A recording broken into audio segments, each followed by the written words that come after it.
Coach, your thoughts on the weekend as a whole, maybe from Friday kind of into Saturday, the differences you saw? Yeah, obviously they got a good team, good goaltender in Tracy there.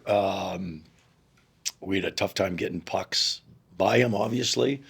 Um, we did have some good looks. Obviously, been working on getting more traffic in front of goaltenders' eyes to create some second, third shot attempts. We're unable to do that, obviously, on Friday. They had a couple power play goals. Uncharacteristic on our part, I think prior to the Bemidji series, I think we're 18th in the country in the PK, and we're giving up too many power play goals. The pucks are going a little too easy into the net. And then on Saturday, I thought, to be honest with you, we had a great start. I think the first 12 minutes, they might have had one or two shots. We were playing the game downhill on our toes, weren't able to convert. Then they scored. And I saw a little deflate to our team, which happens during these struggles, but we bounced back. And I thought we outplayed them 5-on-5. Obviously, got a couple power play goals. That was good. They got two power play goals again, which is not good. And then we just made a poor pass on a set breakout that found the way to the back of our net. But in saying that, I think we had 16 chances to their seven to score 5-on-5, and we're unable to do so. So that was a problem. So we addressed it, and but I liked our quality of play. We're getting there, but at the end of the day, we got to score more goals 5-on-5. The power play was good for us, and I said last week in the same coaches meeting here, we got to get both our power play and penalty kill work at the same time to give ourselves the best chance, and we did do that this weekend.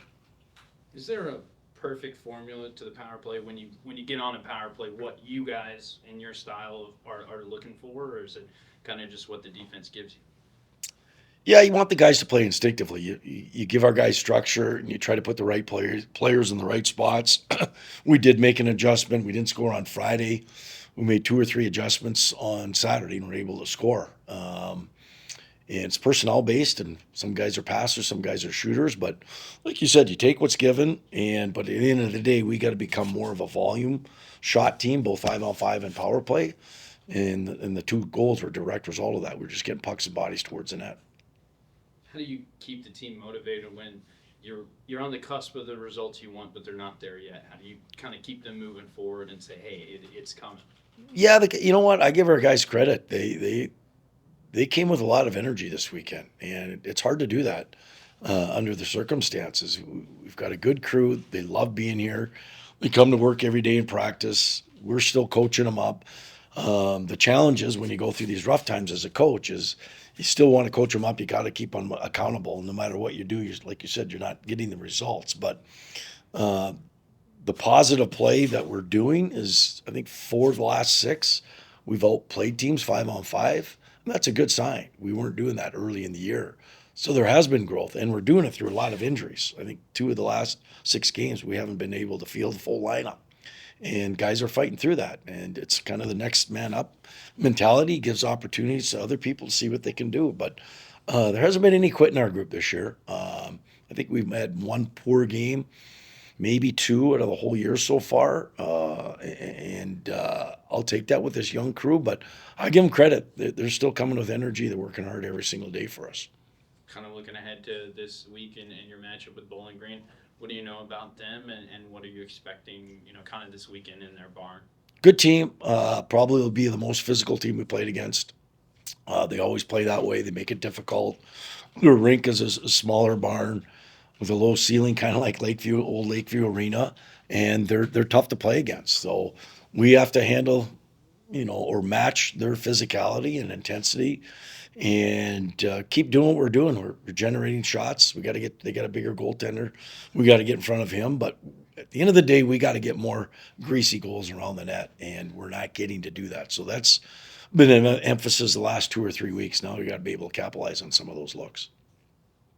Good. Yeah, I didn't get to see a play, so Yeah, all I can tell is Saturday must have been better than Friday. way better. Yep, way better. That's all I Thanks, ask. Coach. I didn't ask you this on Saturday after you played Duluth, but was it kind of a weird feeling, game canceled because of the weather, and now you're waiting to play? Were you kind of eager, were the guys eager to get out on the floor? Yeah, I think a little bit. It helped probably having Thanksgiving right there. So, I mean, we got the game canceled, but then you have Thanksgiving right after that, and maybe helped too, knowing Saturday we had such a quality opponent coming in, and I knew we were going to get the game rescheduled, which obviously we just announced, and that helped too because the date we ended up going with probably made a lot more sense than the date we originally had. So in a lot of ways, it ended up kind of being a win-win, I think, for everyone involved. So that helped with some of that, but definitely in hindsight, kind of happy how it all worked out.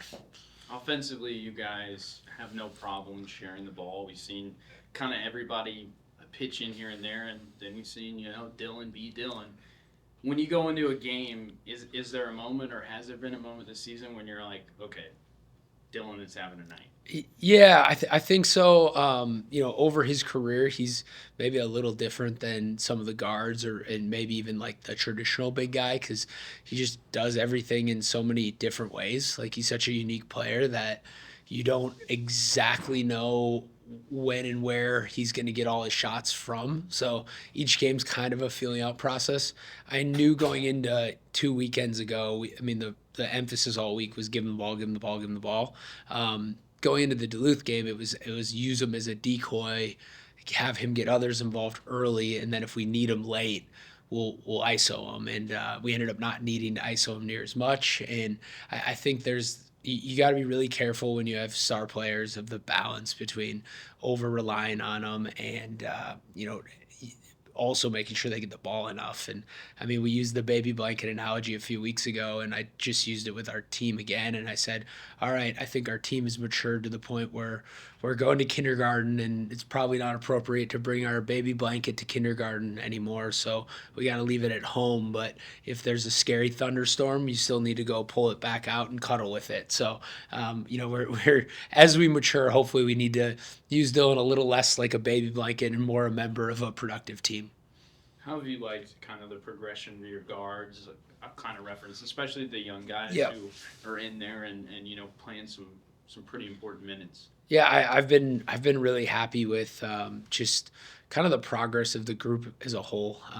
Obviously, after a tough opening weekend in some ways, I just feel like this is as good as we've played probably in this 3-game stretch, and I think the best part about it has just been that we're getting better, and there's clearly room to improve still, but that those improvements are showing, and they're coming, especially like you said with the freshmen. I thought Brooks was maybe the best guard on the floor, and Duluth had those guards going into it that were supposed to be their best players in some ways, and I mean Brooks was kind of the guy, and for him to do that as a true freshman against that team this early in the year, it's a really good sign of things to come, and it has a little deja vu quality to some of the things that Max and Brian did early on in their career, and obviously that's a pretty good sign for him moving forward.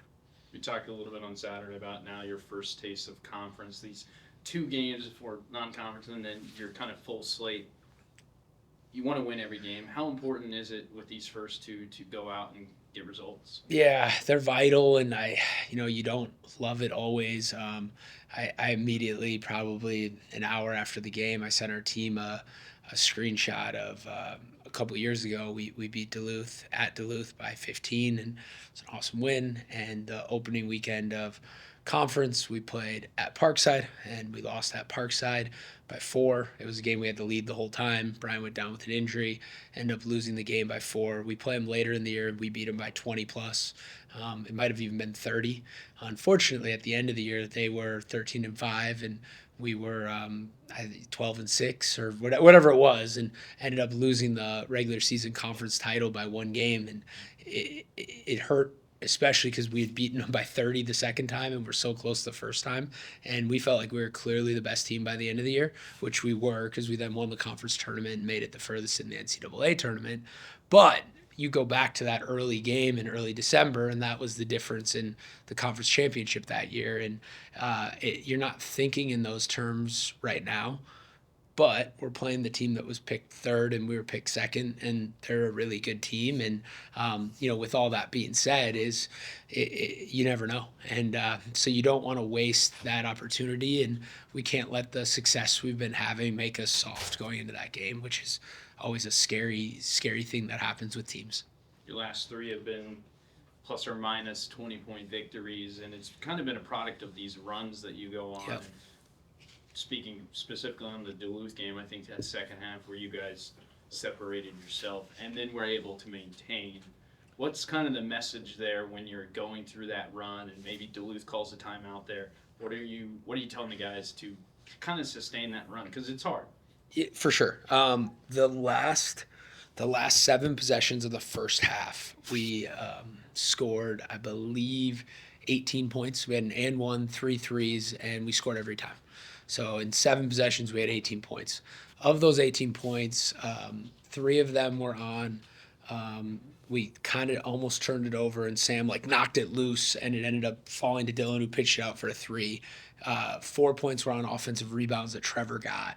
And, so you look at that run of offense there, and we were playing good defense. It went from close to 14, and then we went on another run in the second half that was similar, but they were fueled by those second chances. And, I think that the big learning point there is you take away those 8 points because we don't get the offensive rebound or we don't get the 50-50 balls. That's a 6-point game going into half. The other thing we did a nice job of there was we had the ball with about 45 seconds to go, and Dylan raced it down, kicked to Sam. Sam hit a 3. We called timeout. They took a quick shot and then missed, and then we scored again. So we had a +5 in the last 45 seconds, navigating the end of the clock with the 2-for-1 stuff. And, those are the moments throughout the game that when you look back on it, you're like, oh, yeah, that was the key. That was where it shifted. And like you said, the second half, there was a couple of those as well.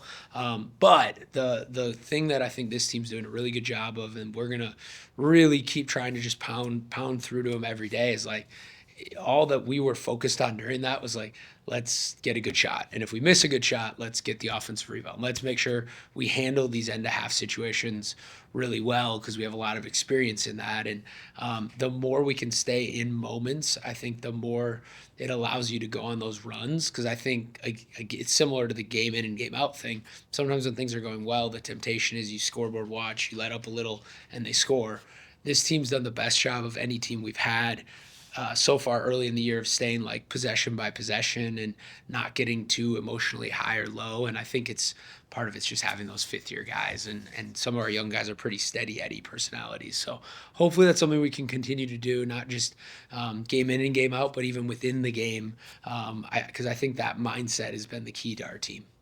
How big is the leadership from those guys, Dylan and Jackson and Sam, guys who have been in your system for couple of years now and know what you expect, but when they're on the floor with maybe those younger guys or even the transfers of, okay guys, let's, if something doesn't go our way, let's get back to what we know.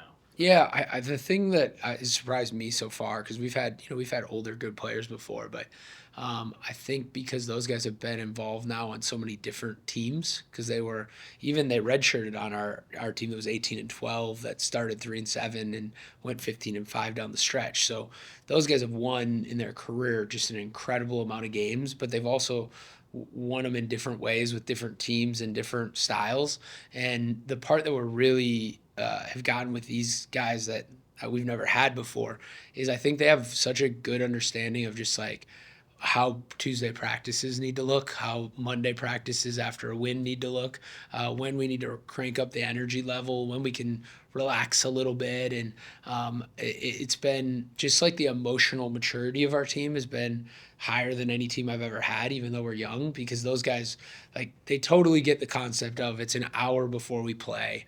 We're watching one of the teams we played, I won't say the team, and they're out there just sweating and going after it and our guys are lounging in the bleachers. And I'm watching it, I'm kind of noticing it, and we walk in the locker room and those three go, okay, well, they just wasted a bunch of energy going hard an hour before tip. Kind of what the heck are they doing? But let's make sure we have a good warm up 20 minutes before. So by the time it hits zero, we're ready. And sure enough, it was one of the 20-point wins. And I noticed it. I thought, man, those guys have been going hard for 3.5 hours. Our guys didn't start until right before the game. But you don't trust young groups to be able to flip that switch on at the right moment. These guys just seem to have such an understanding of the times where you need to crank it up and the times where you need to relax and how to manage bodies and all those things that we try to teach them, but they already know, and now they're the ones communicating that with the younger guys. How interesting is it to kind of play back to back against the same team, and what do you maybe take from one game and go into the next game? Yeah, we were looking for games and they were looking for games, and it's just kind of how it all worked out. But going down there and playing them, the first game, obviously, we shot the ball really well. And we knew that they were coming at us the second game and that we had to continue to play well and stack 2 games back to back. And I think our team did a pretty good job doing that. Offensively, you said it before, and I'll reference it. It takes everybody. It's not just one player. Is there a moment sometimes in games where maybe you see that one player, it's like, okay, they're high, let's get them the ball? Definitely. And then you feed them, right? Like, obviously the first game JC was hot, so yeah, you're running stuff for JC. Sid kind of takes over sometimes, but then Sarah takes over sometimes, and Addie P. I mean, we literally have a little bit of everybody, and that's kind of the fun part about our team. Is each and every game it's somebody different. JC's obviously leading the way and does a great job, but once they start keying in on her teammates step up and they know they got to help her out a little bit. And so it's a really fun team this year. They're playing really well together and they're enjoying what they're doing, which makes my job a little bit easier. How do you like Sorry. kind of When the you watch a men's game afterward, can you see a lot of similarities, even though they play very different positions, between Dylan and JC? Yeah, I think so. I mean, they're 2 players that have come to Northern to do some really cool things, right? Like they're both really good at what they do. They both work really hard at what they do, and they're tough to defend. And I think they kind of learn from each other too. I mean, it's just playing basketball, but it's really special that they're both here at the same time too. I think it makes it really fun for everybody. And off that thought, the level of everybody else now is Oh, yeah. higher because of what she's doing, what Dylan's doing. I mean, it's falling into place, isn't it? Oh yeah, it's raising the bar for everybody. But the other part too, JC's in the gym all the time. Like there's days where I have to tell her like, "Hey, your body needs to rest." But she's like, "No, I got to get my shots up." And before games, after games, I mean, she works really hard at her game to be doing what she's doing. But she also is understanding now that she needs her teammates around her too. And I think the same thing with Dylan. Like you need everybody to be really good, and people are going to start keying in obviously on Dylan and on her, and you need everybody else to step up in order for you to get some wins. So it's kind of hard to tell her to slack off a little. Oh, I try to, but at the same time, it's like she's leading the way she's setting the example for the others too. Is like, hey, I'm getting here and getting my shots because I want to be a good player. And so it's kind of like, all right, well, she's leading by doing different things for us too, which is really making everybody better. How have you liked kind of the progression of your younger girls mixed with your seniors who have been in your system and know the expectations that you set? Yeah, and our seniors have been doing an outstanding job, still leading the way and kind of helping our younger kids on how to do things, and they hold them accountable. And sometimes I gotta remind them, hey, remember they're freshmen, just like you were freshmen at one time too, and you didn't know what you were doing. But at the same time, our freshmen are really just jumping in and okay, what do we need to do now, coach? And where you're at, what offensively, defensively, whatever we need to do. But our seniors get on them a little bit too if they're not doing things right.